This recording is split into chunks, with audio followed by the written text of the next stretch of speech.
Aujourd'hui, on a décidé de vous emmener visiter nos partenaires de l'Agence de la mobilité Nord-Isère. Au bout d'une année et demie d'activité, quels enseignements vous pouvez en tirer? Il y avait un besoin réel de faire connaître, d'information sur les modes de transport.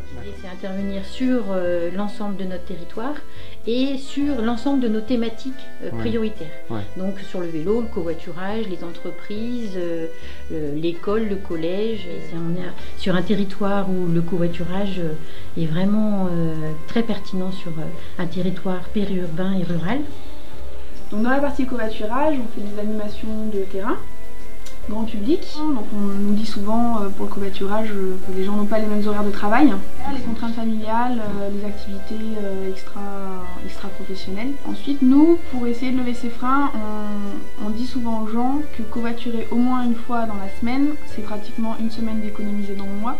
Et donc c'est d'essayer de réfléchir avec les chefs d'entreprise sur les actions qui seraient possibles de mettre en place. Il y a une bonne place qui est faite à la voiture. Même en milieu rural, une bonne partie des trajets qui font moins de 3 à 5 km, c'est tout à fait des trajets qu'on peut faire à vélo. Qui pourraient facilement être faits en vélo. Qui peuvent être faits à vélo.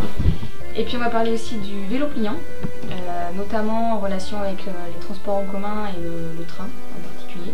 Et comment est-ce qu'on incite un particulier à investir dans un VAE ou un vélo pliant? Parce que je sais que c'est un coût qui est quand même non négligeable. Dans un premier temps, on essaye de le faire découvrir. Après, c'est sûr que c'est un investissement.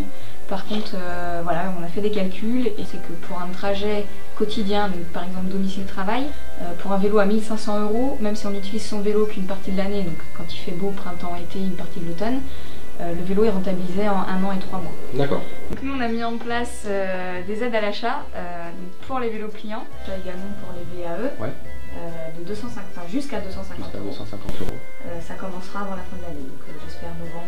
Est-ce qu'il y a des événements au fil de l'année qui vous permettent de monter en puissance en termes de communication, justement pour essayer de mieux se faire entendre? C'est la semaine de la mobilité et puis la fête du vélo.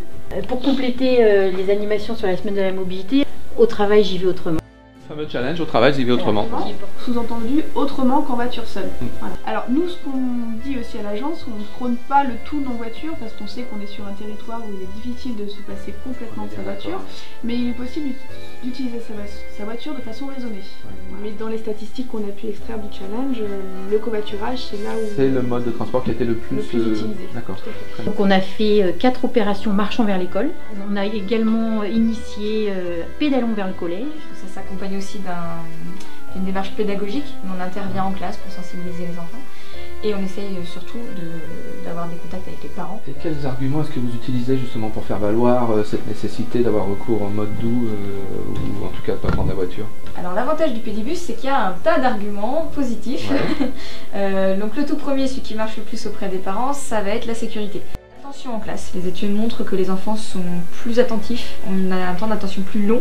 Après, un dernier point là, par rapport à ces animations et ces interventions, est-ce que vous abordez le sujet de l'énergie? C'est un des points qui ressort. C'est aussi un des arguments. C'est un argument, mais qui touche presque plus les enfants que les parents. Oui. Intervenu aussi en lycée. Et là, c'est pour parler aux futurs automobilistes et pour leur expliquer l'attention qu'ils devaient porter auprès des cyclistes.